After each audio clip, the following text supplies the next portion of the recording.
welcome to an amazing conversation with Mish, the king of compassion, a wonderful world athlete who had won the World Cup a couple of times, who knows what it means to push your limits, to get to where you want to go, to reach your goals, and also knows what it means to be exhausted as a result of it, which many of us know, right? So we will talk about pushing your limits as a person and then also as a human race, and whether that's good for us or not, and how to do it in a more balanced way to where you actually live your true potential rather than an imaginary reaching for the stars. An amazing coach who's taking high-level performance men who've already decided that they're done because they already see their ladder of success is leaning against the wrong building, out of that. And we are going to discover some maybe tricks that you can do at home to dive into what do I really want and where do I want to go or what do I want to avoid, because both of us have gone through burnouts. And I'm going to ask you specific questions, Mitch. Let me tell people a little bit more about what you're doing. You're combining nervous system regulatory practices and working with the subconscious beliefs to establish a new baseline from which to rise up. And that's exactly what I preach and pray and do. So thank you for joining us. I know that the people and the high-level CEOs who've come to you and worked with you for years say it's not therapy, it is a turnaround. They changed their lives dramatically, even in just a few sessions. So let's get into our conversation. You're in Ibiza, where I met you at the Rolla Ray of Light Film Awards. My husband and I were invited to receive the award for the film Frequency, which is an amazing movie. And you were there and you heard me speak on a panel. And so we invited each other to be each other's guests because we were enamored with each other. Thank you for being here, Mitch. Thank you very much for taking your time in the evening here from Ibiza and me in the Pacific Northwest. Cool, because I'm wearing a jacket. And you hot in Ibiza. Thank you, Mitch. Yeah. Well, thank you, Ilona. And perhaps you and Don don't hear this enough. You guys have been in the game for a lot longer than I have, certainly just through you arriving to the planet earlier than I did. But thank you for the work that you guys have done. You have certainly pushed and opened up the doors of consciousness for people like myself to continue and follow on in our ways. And so it's I was reflecting on that this morning, going, wow, you guys have really done an awesome job in opening the gates for some of us. So thank you, and thank you for having me. Thank you so much. I appreciate that very much from you. And so let's dive in to, yes, my husband and I have been doing the work for over 40 years. And I started early in my life, as it doesn't really matter, because I stood in front of large groups of people when I was 30. And I always hoped people wouldn't ask me for my age. So now I readily reveal at 65. I don't know how old you are, but it doesn't really matter. Honestly, I think we bring wisdom into our lives. So when men come to you, they are typically probably already past the point of having seen that they're burnt out. But before we start into that, let's ask you about how you came to a burnout moment in your life. You pushed for the stars. You were a superstar. You were the water polo World Cup player for South Africa for 2 times even. What did it take? What was your joy? Why did you do it? And then what happened? So, I mean, back in the day, I was brought up around high performance, right? Always got to be the best, do the best, have the best. I don't think that's a bad thing. I think living to our peak potential is amazing. But when it comes at the sacrifice of and in my case, it was my happiness or my authenticity or my power, there was a lot of sacrifice. And so what that led me to do was to live in the life of sex, drugs, rock and roll. And there's, again, no judgment in that. There's nothing wrong. There's no good or bad, right or wrong. But it was all just these things that were kind of pushing me down, as opposed to connecting to who I truly am and allowing that self to come through. So I played sports at a very high level when I was younger. I, as you said, played water polo for South Africa and played 2 World Cups. And that was amazing. So the training there was, a couple of times a day on occasion. And again, just always trying to be the best, trying to live in that peak state. Now, living in that peak state is not normal. Right. But we get conditioned. And certainly as I was, entering the workforce when I moved into London, that was very much the thinking, start a business or be in software, technology. It's got to be like, we've got to work hard, we've got to play hard, we've got to do hard. And everything was hard. And there were 2 kind of moments, big moments in my life where I decided that I had to kind of stop. And it came through what I would say kind of spirit speaking to me. The first time was in 2008. And I remember waking up, empty wallet, empty bed, a very painful head. And I woke up and I'd switched the news on. At that stage, I was still watching the news. And I heard of an earthquake in China and it had killed so many people. And there was this huge voice that came through and said to me, I've got to go help. And I was like, what? That was 2010, and that was the earthquake where a whole humongous amount of Tibetan village actually got swallowed in the mountains. I believe I get chills because I was called. We created a music album, a prayer album with a Tibetan to sing prayers for the people to go on, because that's the belief, to help souls transcend into the next dimension. I'm getting chills as you're sharing this. Go ahead. I'm going to switch back to you. Yeah, and so that voice is undeniable, and that's what led me to understand. Okay, Mish, I've got to leave this world that I thought it was just another program, but that I thought was what I was needing to be leading. And so at that stage, I decided to go traveling, and so it took me time to save up the money and get everything sorted. And that was at a time where I was going traveling and people were getting made redundant. That was just after the Lehman Brothers crash and all that sort of stuff. And I was like, I put my hand up for redundancy and they were like, no, your role is too important, Mish. We need you here. And I was like, right, that's it. I'm out. And I went traveling around the world for a year by myself. And that was really one of the kind of opening points for me in my own awakening, in realizing that the world that I thought I knew wasn't what it seemed. And that's kind of where that first level of burnout had stopped. I then kind of experienced another dark night of the soul. And this was after my dad had passed. I had moved to Ibiza already. I'd left fully the corporate world. And again, just following the calling of going fully into the coaching world. I had been training in my healing modality, which is using compassion to help people rewrite those limiting belief systems. And after my dad had passed, something really strange happened, in that I felt like I didn't belong here even more. It was a very strange feeling. It was like he was the last line of defense. And I had these 2 months, and defense is a weird kind of thing to describe it, but that's how it felt to me. Yeah, I mean, support, maybe in another word, right? The last line of like what held you here, what gave you an anchor, what protected you, whatever. Exactly, yeah. And so I had these 2 months, which I call my blue screen months. Have you ever seen a computer, Ilona, when the computer just goes blue? You can't switch it on, you can't switch it off. It's like, it's just nothing. No, thank God I haven't.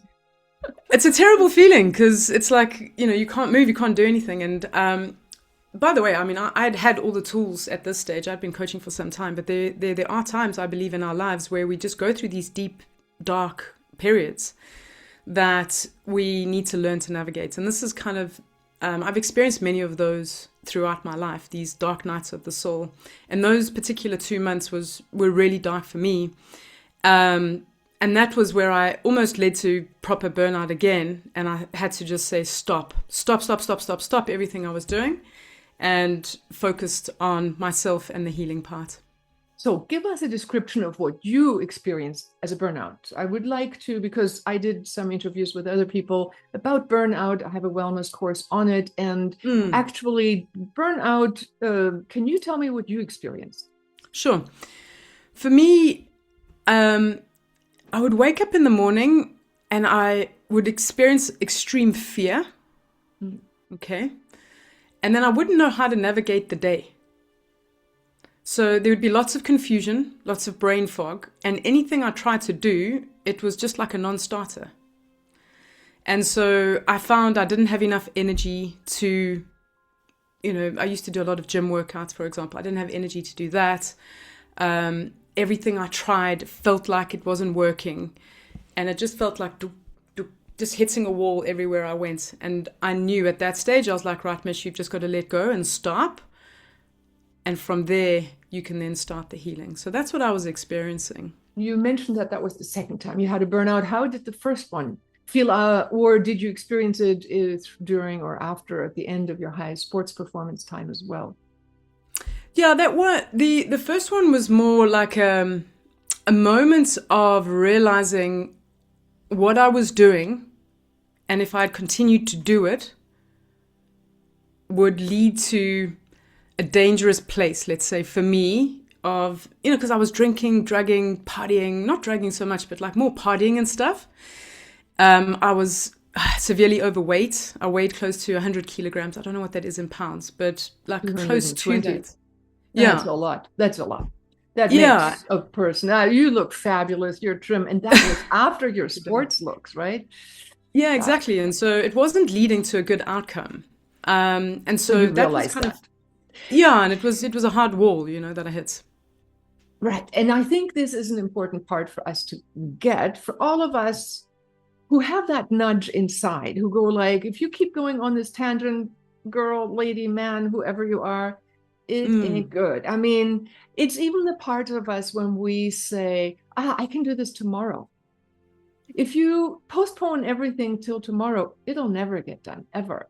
There's a fairy tale around that, where the girl who always listens to that voice and says, do it now, gets the gold at the end. And the girl who's like, later, doesn't. But you are now a person who did almost preemptively reach for the stars and burnt out. And that's what happened to me. I mean, honestly, I was 24, 5, 86 when I burned out, having worked way too hard, way too much, slept too little. I was super excited.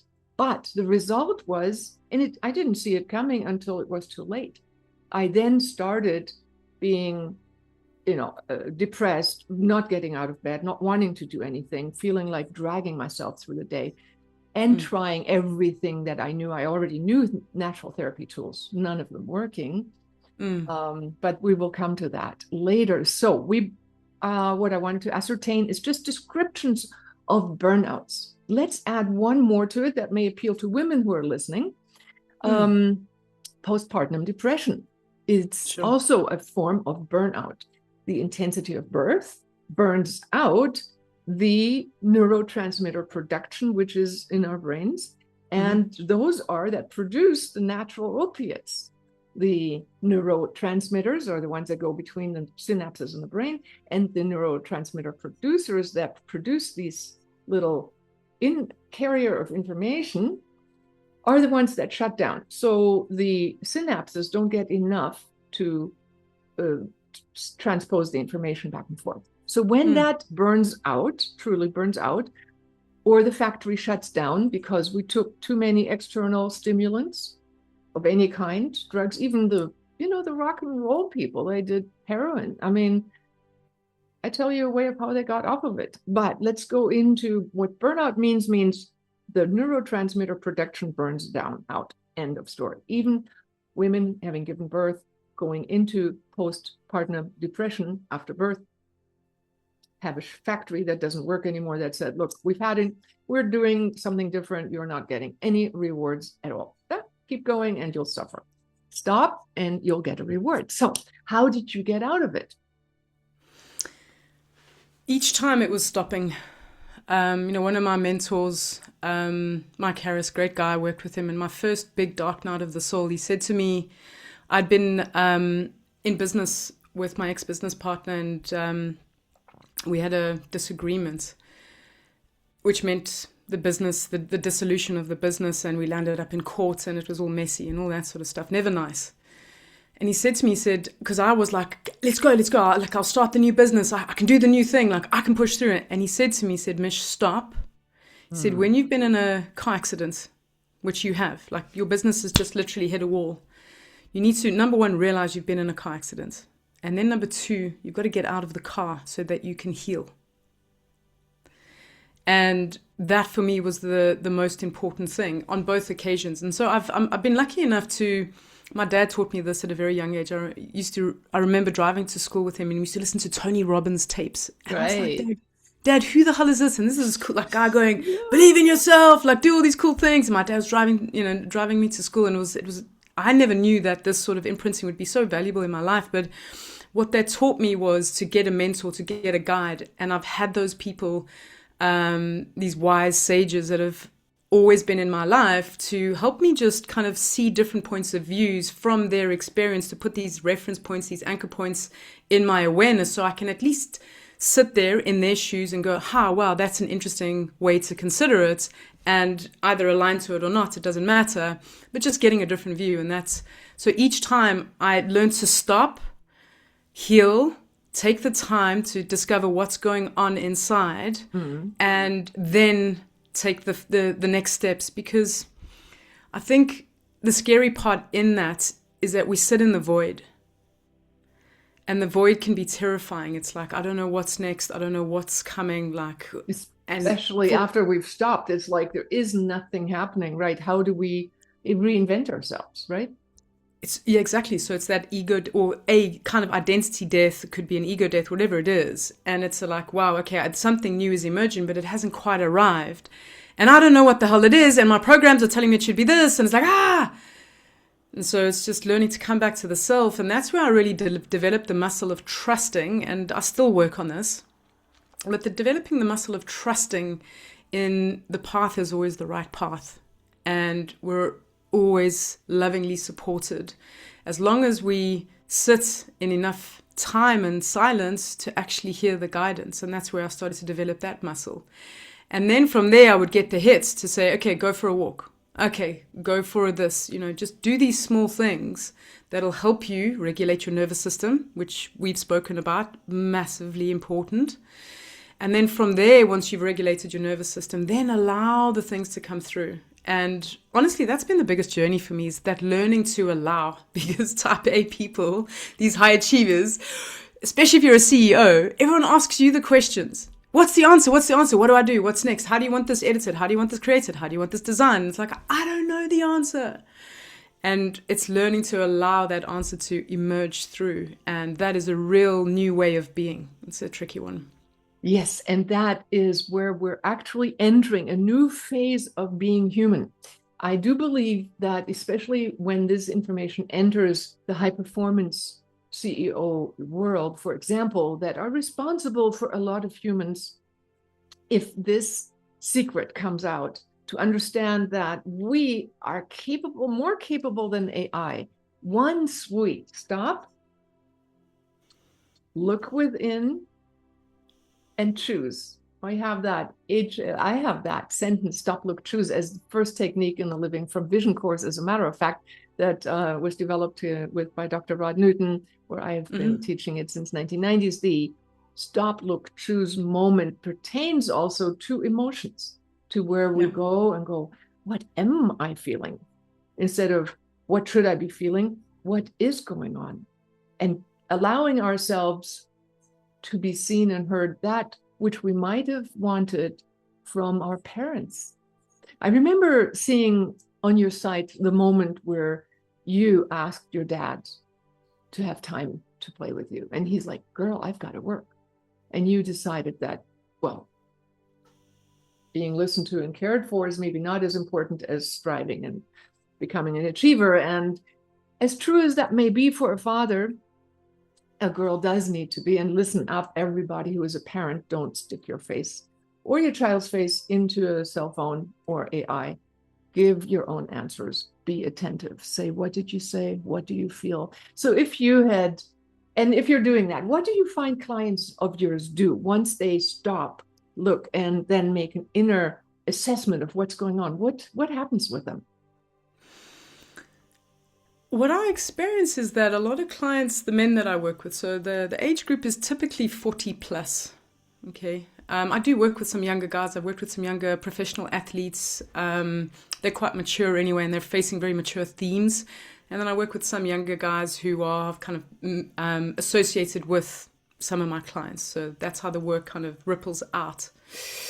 But what they start to essentially experience is that experience of coming back into the body. One of my clients described it. He said, Mish, before I started working with you, he said, I was just above my head. And this guy, by the way, goes to gym. It's not like he's, not looking after his body. He played a lot of sport. He was doing a lot of activity. But he said in his being, so the way he was thinking about business, operating his life, his relationships, all those sorts of things, he said, Mish, I was here. He said afterwards, we do this very early on. That's why I do these energy clearing sessions, is to get folks back into the body. And the nervous system stuff is, again, coming back into the body. And when you come back into the body, then you start to connect. And that's what the guys really start to feel. Some of the guys haven't cried in decades. And so we hold that beautiful space of going, okay, what is it? What is it that needs to be seen? We might do shadow work where we go and meet a part of the shadow and we get answers there. And so it's very deep and profound work of men going into spaces, or perhaps back in time, where they might have wanted to sweep under the carpet. But as they go there, they start to meet the beauty within, because the inner child never lies, ever, and always has such wisdom. And this is often what brings my guys to tears in a really beautiful way. And once that kind of heart explosion happens, because the frequency in their own field is raised, their outside world starts to respond, and all of a sudden their partner's going, wow, babe, I really like this new so-and-so, Yeah, right. Or as they start to do their nervous system maintenance and practice, which involves movement as a suggestion, then they, start to be looking a lot glowier, and it's like, oh, hi, babe. So there's all these beautiful things. Relationships start to change because that inner world has started to change. And it's a new experience for men, not because they didn't want to. Yeah, it's an embodiment, exactly. But not because they didn't want to, but because the idea of this has just been so foreign to them. It hasn't really crossed their mind. And, our social programming has just gone, no. Guys shouldn't feel. The only emotion, men, that you're allowed to feel is anger, and that's it. And the guys are like, what? I feel so much more. I care. I mean, the level of care and depth that the men have is untold. And often the level of abuse that a lot of my men have gone through is untold. And these are stories that aren't heard because society right now doesn't allow it. But that's the whole movement of the Kings of Compassion, of what I'm leading, is to say, hey, this is where we're going. And when the men meet a part of themselves, the beauty is, honestly, it is incredible. And that's why I feel like this is such a privilege to be doing this work. You said the inner child never lies. And I would add to that, the body never lies. Actually, exactly. our brain functioning capacity is situated in ganglia, which the Eastern cultures already have identified. They call them the chakras, but they are actually nerve centers. And these are our primitive brains. The dogs, the cats, they all have that. And we know, they can read us. And we have that same ability. Actually, CEOs that are really successful have gut level feelings. And like you said, it takes time to just, from the busyness of the day, calm down. And I usually say, do 2 breaths, 2 deep breaths. And if you have a moment, hold one nostril closed, breathe in, hold the breath, switch over and breathe out, and get your system used to holding CO2 in a way. It down-regulates our nervous system to calm it, oddly enough. It brings our brainwave into harmony with our heart and regulates the vagus nerve. So the body never lies. So when the men ask their pain and hurt, what have they discovered that pain and hurt wants, and how do you get them to transform it? Everyone's different, right? So there's no like one real theme. But if we take it kind of up a level, the theme is always that pain and hurt was a valid experience. It is no longer. And the inner child will often come to a realization of, so for example, in my case, and this is the same for men or women, the story that you mentioned earlier. So I woke up the one day and I was extremely angry. My dad had passed and I was super angry and this was in those blue screen months, because I was like, I wasn't making money. I was doing loads of healing. I was doing this business and just pushing wasn't working. So I took to the tools and I got my pen and I started writing. And this is one of the tools that I share, is just to get everything out on paper. Then you have a look at it and you go, wow, okay, this is the mess that's inside here. And then what wisdom comes from that? And so when I was writing, this kind of sentence came through, which was, I'm so sorry he chose money over you. And I looked at it, and as I saw that, I burst into tears, and that's the opening, right? And I got this memory flood back into my world, which was when I was 6 years old. I'd asked my dad, hey, come and have a swim. And he said, sorry, Mish, I've got to go to work. Now, my dad was being my dad. He was being a provider. He was doing what he was doing. But as a 6-year-old, that was misinterpreted as dad chose money over me. And what I turned that into as a belief system is money takes away the people that I love. And so I had that signal. Oh, it went deep, right? Yeah, it was kind of like it was a double layer. So I had this signal of going, well, I don't want money because money takes away the people that I want. So in my mind, I was going, money, come.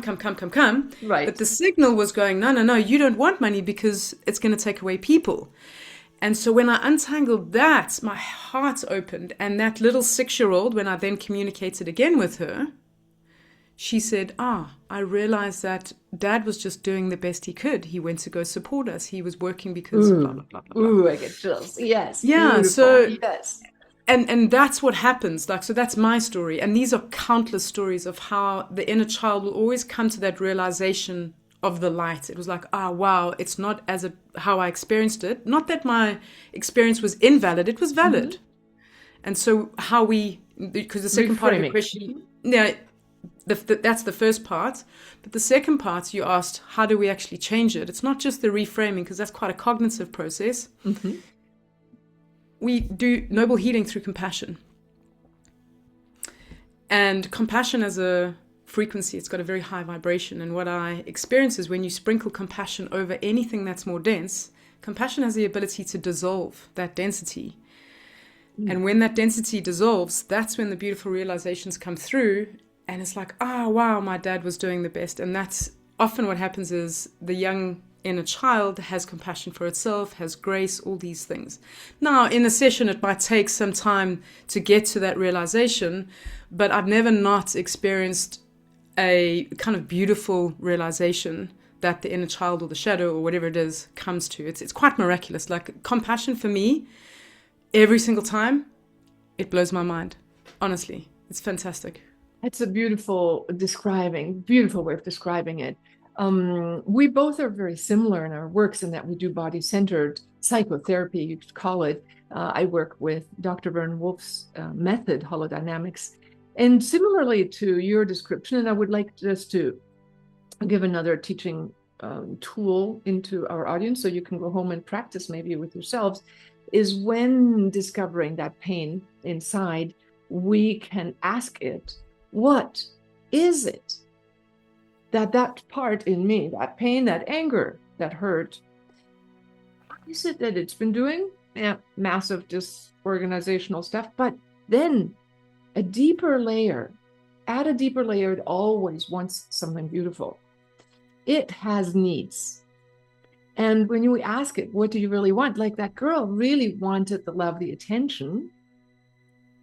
What another way of restructuring it and bringing compassion in is saying, oh, that frustration, that anger actually really wanted love, care, beauty. And then we, as in our brains cannot differentiate past, present, and future, get to envision how would it be if we already had that. And super position it together and go, oh, you are the upshot of this, the upside of the same medallion, right? And then we thank the old energy and we are appreciative of what beautiful something this really wanted. And I think it's similar to you. We bring love, appreciation into what appeared to be dark. And then, in my case, what we do is ask it to become the fulfilled form. I did that once swimming with dolphins. I was like you, wanting to get so close to dolphins. And they were not coming but 2 meters away from me. And I eventually swam 1,000 hours underwater, wrote a couple of books about my discoveries in dolphin research with wild dolphins. However, when we are in that place of holding fear, and I was like, if they get too close, I might get hurt. They might slap me. Same with you. Money takes people away. We have these beliefs that have anchored somehow, and for good reasons maybe. And untangling that, and I was able to say, what do you really want? And it said, I want to feel safe. I want to be with dolphins, but safe. And I recreated that or pre-created that. And the next day, when I integrated that feeling and we take it inside, a dolphin, and I have it on camera, came this close to me. So similarly, so this is unfortunately not taught anywhere in any business school, Harvard, nowhere. So over to you. What do you do to get this out to a large number of people? A lot of hard work on social media. But what I am learning is very interesting. In the beginning, so I'm on TikTok, and what was fascinating, Ilona, when I started on TikTok, I didn't believe in it. I was like, I said to my coaches, because for me, if I don't know something, I'm like, let me just get help because I don't have time to figure it out myself, right? So I had these TikTok coaches, and they were like, Mish, you're going to go on TikTok. I'm like, guys, TikTok's for the kids. Like, this is just kids. They're selling makeup, and there's no judgment. It's cool. You can do that stuff, but it's not. And they're like, Mish, just get on. And I was like, okay. And so they were showing me the way of how to do it. And I started doing these videos, talking head videos, and you have to kind of research them and kind of do all the things. And I went very quickly from 0 followers to over 100,000 followers. It's still growing on It's amazing, TikTok. kid. I mean, my God, that is amazing. Yeah. And then from TikTok, you went to creating podcasts. So now we're kind of expanding because there's I think a requirement. I also like having these types of conversations because it allows me to get my message across in a deeper way. But honestly, the power of TikTok, I've had countless people message me. I had one young man message me saying, Mish, one of your videos saved my life. And it was just about to take my life. And Bless you. I was talking about everything's just a story. And he realized that the story he was telling himself was not true. And he wrote and he was like, wow, Mish, this changed my life. So that's like one of many stories, honestly. I'm like so blessed.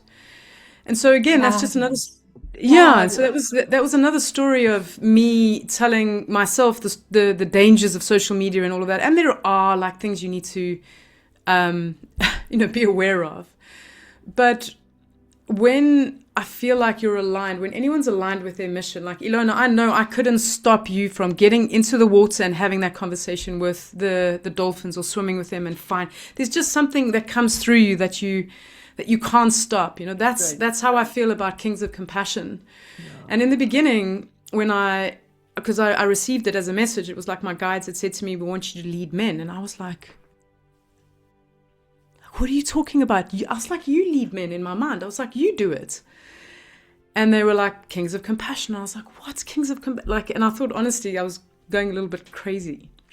And it took me some time to really allow it to settle in my heart because for a while, I questioned myself.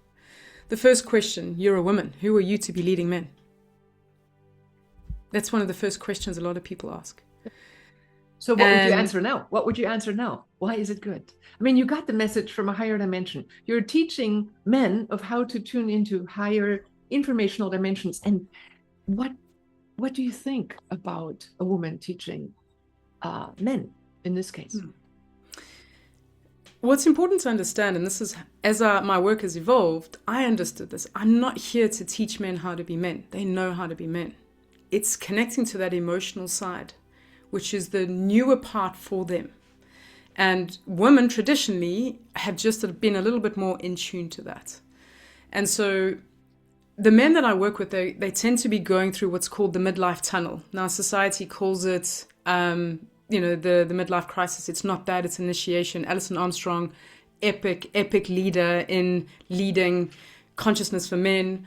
I learned this from her. She's fantastic. And it's this tunnel, this idea of being in a tunnel, and men are confused. They don't know where they are. No one can pull men out of that tunnel, and they can't walk them through it. But I can be a guide on the side to say, hey, get back into your body, try this, the nervous system management, number one. Number two, let's look at the belief systems and let's rewrite those. And so those sort of skills that I already had in my wheelhouse, if you like, was helpful for men to understand, but then also my own lived experience.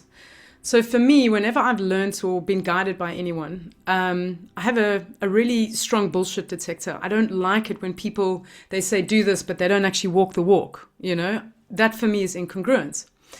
And so for me, when I sat down, because I was really asking myself this question, well, what qualifies you, Mish, to lead men?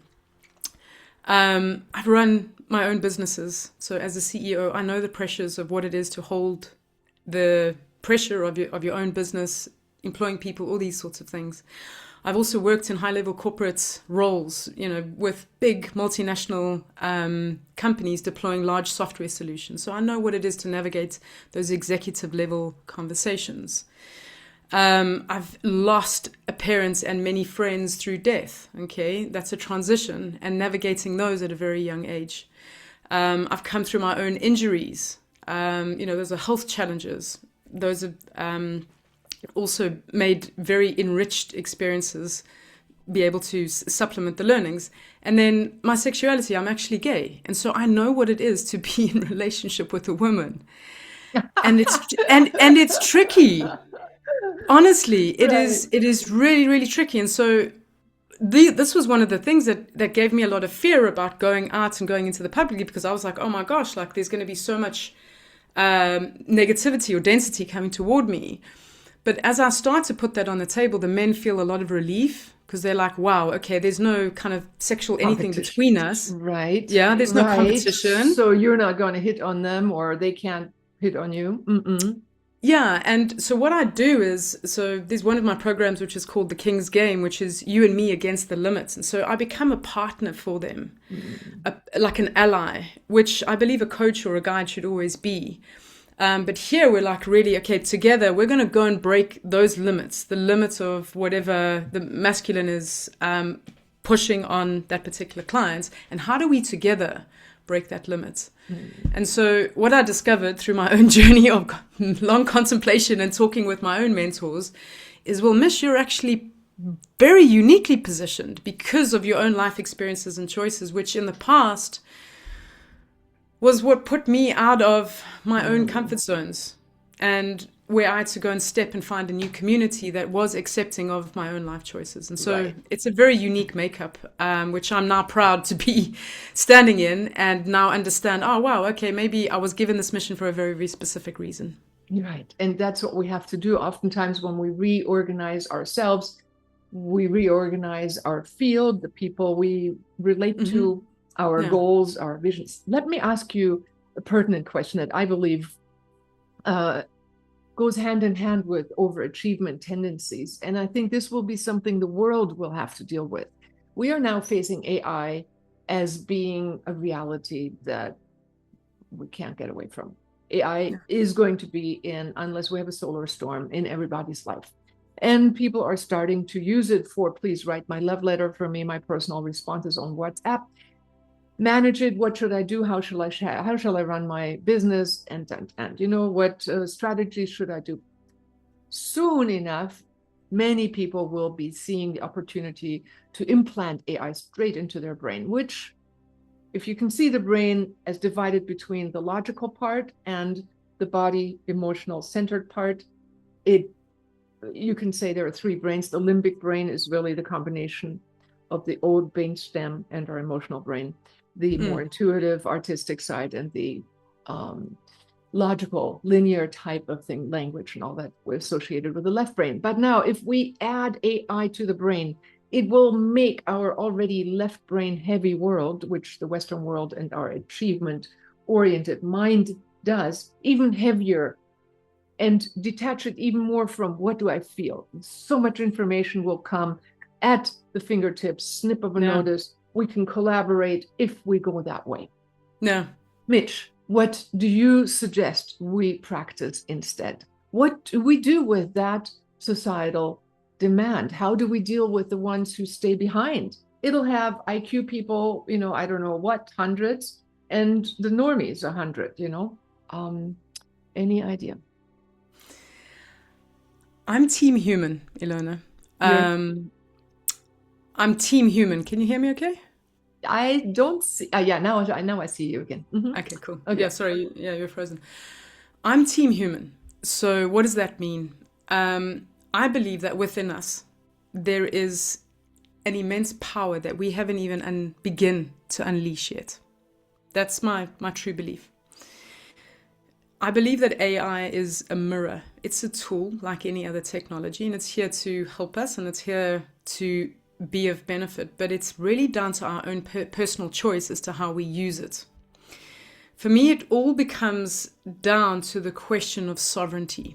Am I handing my power away to anything? Whether it's a chip in my brain, whether it's alcohol, whether it's my partner, whether it's food, whether it's sex, whether it's sport, it doesn't matter. Am I handing my power away, and thereby my own free will? Am I handing that away for something else to make a decision for me? What I love about AI is that I believe one of the big reasons it's here is to take away the mundane that a lot of humans got caught in. What do I mean? Humans are so friggin' amazing. We should not be sitting behind a computer and doing data entry. And again, there's no judgment. I don't want to sound like I'm judgmental here, but like we could do more with ourselves. Yeah. Even if that's just painting, and I don't want to make a judgment on it. There might be souls that have come to this planet to have a rest life, and that's okay. But the whole purpose is to evolve. And so at some point, Spirit's going to knock you into a new path, not a new path, but just kind of offer you a new way to say, hey, come on, like data entry, let's go do something different, because we're here to evolve. And I think AI is just speeding that process up, meaning it's going to remove all those mundane tasks. Now, for me as an entrepreneur, taking the mundane out of my life has been really helpful, because I can actually share more. So, for example, I'm able to share more videos on TikTok. I'm able to share more videos on Instagram, etc., because I'm having the help of AI take away the mundane. Here's the really important part. When I'm creating a piece of content, whether it's writing a WhatsApp, obviously you want to do that yourself, but a newsletter or a post or whatever it is, I use my feeling, I use my discernment, and that's why coming back into the body is so important, because I can get a suggestion and it'll be an absolute load of mess. And I'll be like, no.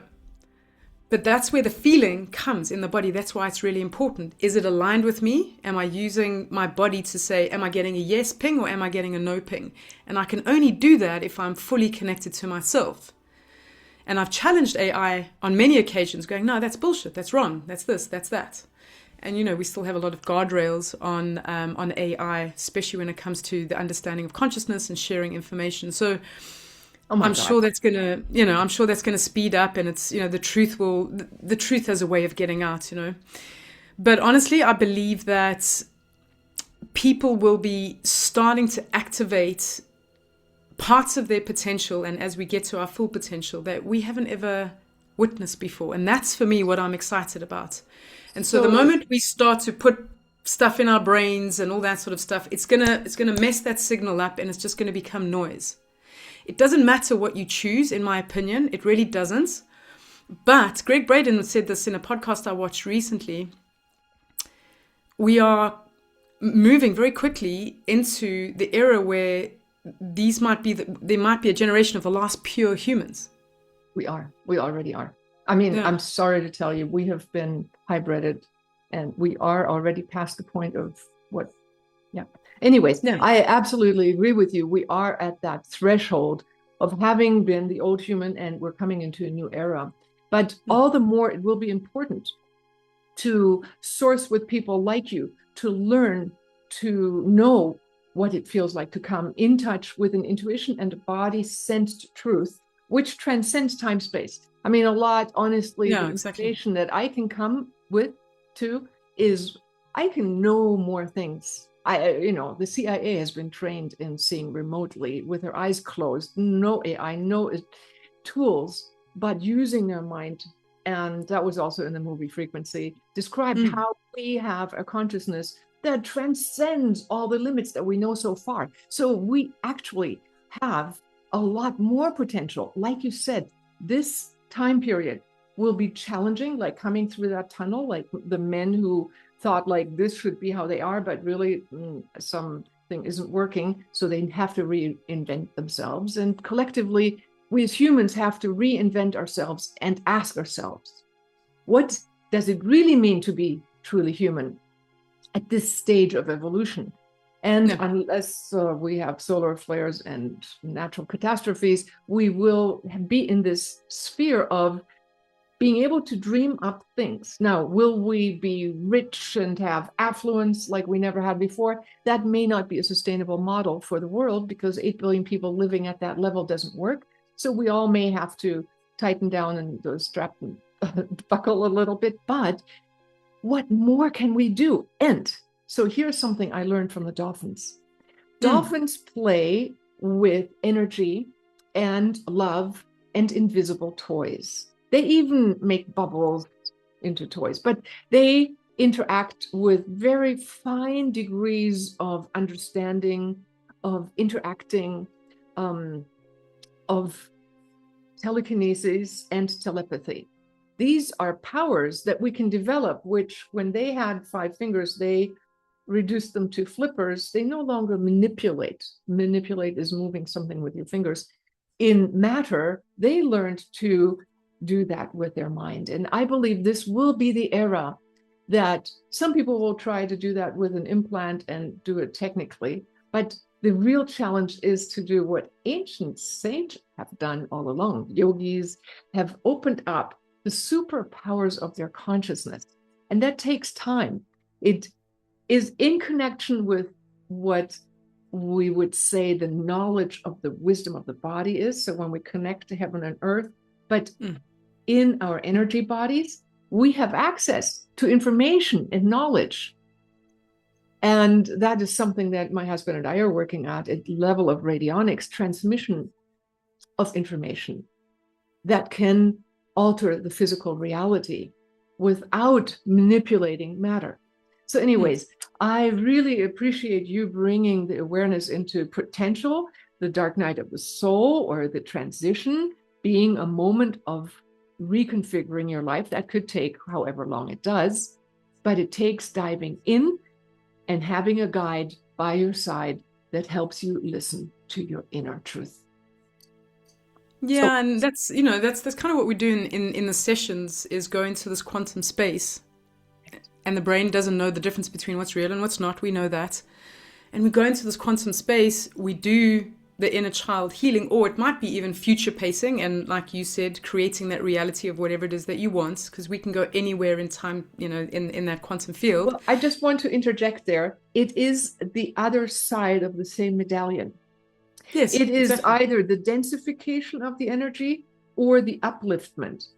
So these are, even though you can say, I want to take it away from just goal focused, but fulfillment based. This is trying to get fulfillment in a negative way by anger, never gets there. But if we give it the voice and see with compassion what it really wants, we can open our hearts to the higher expression of its own energy. And we don't have to chastise it, but just allow it to become what it actually wanted to. And by pre-creating an organic felt energy field in the quantum space, it starts becoming the new radio station, the sound that we emanate. And people all of a sudden go, oh my God, I just landed that job, got that money, have that Exactly. partner, as though Exactly. miracles have happened. Yeah, because they changed their holographic energy field. Over to Yeah. you. Yes. Yeah, exactly. No, spot on, which was what I was saying. There's an assumption there often, because I work with a lot of guys who own their own businesses or whatever, that their goals are business or money oriented. That's not always the case. And this is what I find fascinating. The guys that I've worked with, some of them have said, there was one gentleman that I worked with, he had chronic headaches for 90% of his waking life. He was a senior executive in his firm, and he was on leave of absence. So he said, Mish, what I want to do is live one day that it feels like it's normal. Okay? So we did a lot of clearing. It turns out he had hypervigilance. We did the energy clearing around his field. Okay? There was a lot of self-worth work to be done there. When he went back into work, and he was in charge of a sales department, he went back into work. So he reduced his headaches from 90% to 10% of his waking life. Awesome. Yippee. Yes. Very good. His kids were like, so he's like, Mish, I don't believe it. Like, not even that. My kids are saying, Dad, it's amazing to have you back again. Amazing. He said, I just want to go to a social gathering and not fall prey to a headache and be able to mix with people. He was like, Michelle, women are coming up to me. He was single. He's like, women are coming up to me and I don't know what to do. And then he found himself in like the VIP, and he's like, Michelle, and then I found myself in this VIP area with all these fancy people. He's like, how did I get there? I said, it's your frequency, right? That's it. And then he lands up back in at work, and this is the cherry on the top, which I think is important to mention. He goes back into work. He's been in work for 3 weeks. He's working at 60% capacity. So he wasn't even working full time. And he hit the same amount of revenue as he would have done in 2 years. And that's his words. So that's not me. That's him creating that reality by choosing a goal which was around headaches. So it's not always kind of monetary, but everything else kind of starts to recalibrate. Exactly. So to recapitulate what you're saying, goals is not necessarily strive, but to have a vision of something that's worth living for. And men have that. They have so many, and it's an assumption that men are just like, we just want like money. It's not always that. There's some guys who said to me, I just want to have my daughter look me in the eyes again because she hasn't done so in so many years. Beautiful. Well, is there one nugget you would like to conclude our interview with, that you would like to leave the message? And by the way, all your bios, all the connections, TikToks, I will put down below so people can find your podcasts as well as all your other short videos, but some nugget that you can leave us with. The nugget would be just start. Start, whether it's with me, whether it's with the book, whether it's with the podcast, but you have to get into the doing, because we're leaving the information age, because everyone's podcasted up and we've read all the books, but we're still not doing the doing. Right. So the doing, we become enlightened, and we can do the ayahuasca and we can do the plant medicines and all of that, but that's still not doing the doing. You've got to get into integrating, understanding what is underneath here, not give our power away, but we've got to start. And the biggest thing that's blocking men is themselves right now. And that's what I would say is it doesn't matter what you do, but just get going, because the path will always put the right folks in your way. But having that intention to listen and go, wow, I know that something is changing within me. People can feel it. It is undoubtable now. When we look around the world, it's like, hey, it's not what we were told, and realize that you have a choice and make that choice. Get in contact with a coach, start the online courses, whatever it is, just start. Because as you start to do that, the rest will start to flow.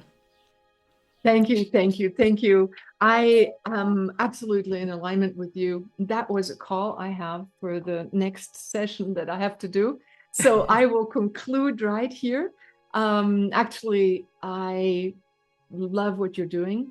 And thanks, I would say, do it now. Get started, getting real, getting well. Thank you. Thank you so much for having me. I'm sending you and Don many blessings, and we'll catch up soon. Okay. Bye.